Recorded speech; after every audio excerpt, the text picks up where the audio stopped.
No, my face hurts.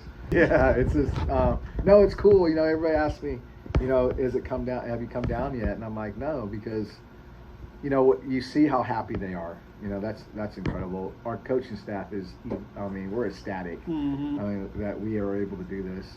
The conversations I have with people and the phone calls and just the people that I didn't know that were following us, or relationships I had in the past with coaches or ex-players from 25 years ago that didn't even play at Midway. They played for me somewhere else and are following us. And just it's cool. The people that reach out. It's just like, wow, we did something that's pretty special to a lot of people. And that's just, I think we've impacted a lot of people in our community. I think just walking through the school building yesterday, people are just so excited.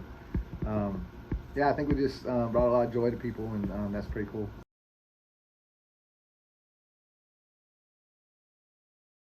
Oh, they're fun. Yeah, a lot of fun.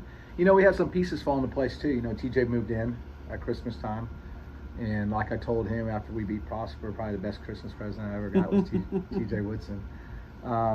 That was substantial. The way Garrett Weethorn covers ground and center.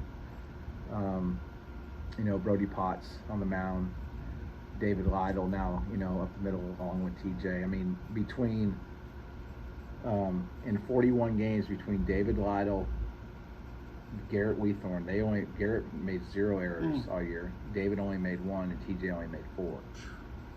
And then Charlie Steen's throwing 40% of the guys out behind home plate. How about being strong up the middle? Being strong up the middle. And then our corner guys are pretty good too. They're athletic at first. We moved Goldstrich from being a shortstop third baseman to first because we needed somebody over there when Brady was throwing. And he was on the mound. Now we have 2 athletic first basemen. And then Drew Olmstead over at third, who can pick it with the best of them, and his baseball IQ is off the charts.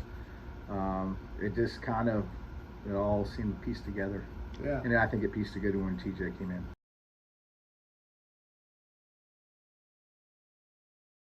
I think when we beat Rockwall Heath, that'd been our nemesis, Rockwall Heath. I always joke about they probably have a pitcher downtown Rockwall with me, like we got this guy, But when we beat Heath, I think it just was like, all right, we can do this. We got past a roadblock we haven't gotten past before, and at least since I've been here.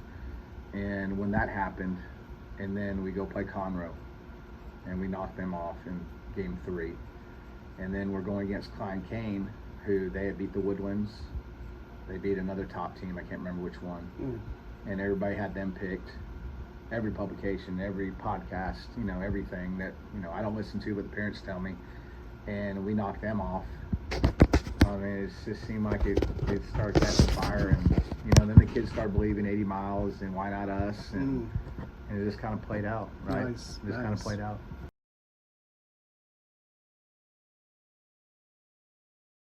I was talking to my son about this morning, actually, where he's like, hey, Dad, do you remember when you told me about your team? You said, hey, you have a shot to be pretty good.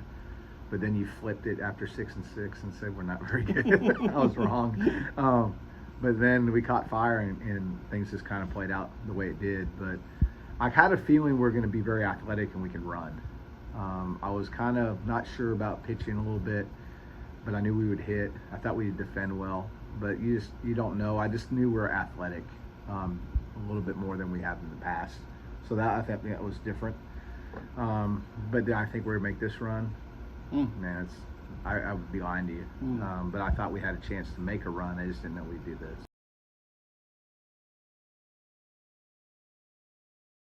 Yeah, I think there's a few. We had the players meeting. Then we had the meeting with them in the hotel room with the coaches and them. The player meeting followed that after that night.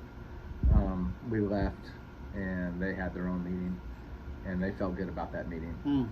We also had a moment after the Heights game when we called all the seniors into the DLC, which is our theater classroom in the school building, and that was something I shared something with them, and it just seemed to, from there, it kind of took off.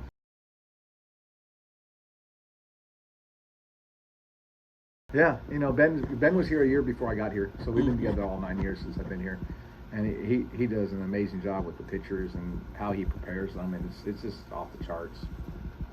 He's gonna be a great head coach when that opportunity comes about. And then Patrick, he came here 4 years ago, and he played at University of Texas. He played for Augie Garrido, He played in the Astros organization. To have his wisdom in our facilities and teaching kids and working with hitters is incredible. And then Chase Cryer played for me, our JV coach, and he comes in and he's got the same enthusiasm as we all have for the game of baseball and teaching the game and wanting to win at the highest level. And his scouting reports are insane. He brings a different flavor to everything. And yeah, it's cool, and we all get along. We're like family, so it's pretty special.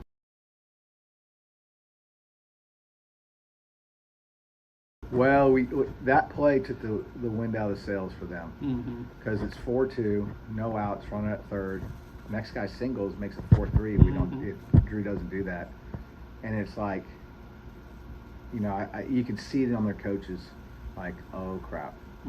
You can just see them kind of deflate a little bit. I looked at the third base coach, and then I looked at the first base coach, and I was like, there's something big just happened, and so that was huge.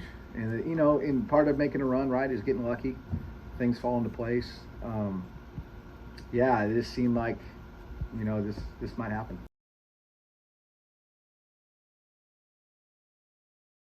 Yeah, we lost 18 seniors last year, though, and those guys won 60-something games in 2 years. Now, these guys won 33 this year. Can we build it? Yeah, how can you not? I think the young guys that we pulled up and the guys that came to all the games, I think they were like, okay, this is what it's like. I don't know if we can do it again, but at least we know what it is, and we know how to prepare. And I think they have a better idea of, this is something that we can maybe do again. But it's all how you prepare in the off season and how you practice and, just kind of get yourself going. But yeah, I think for those guys to be around it is special.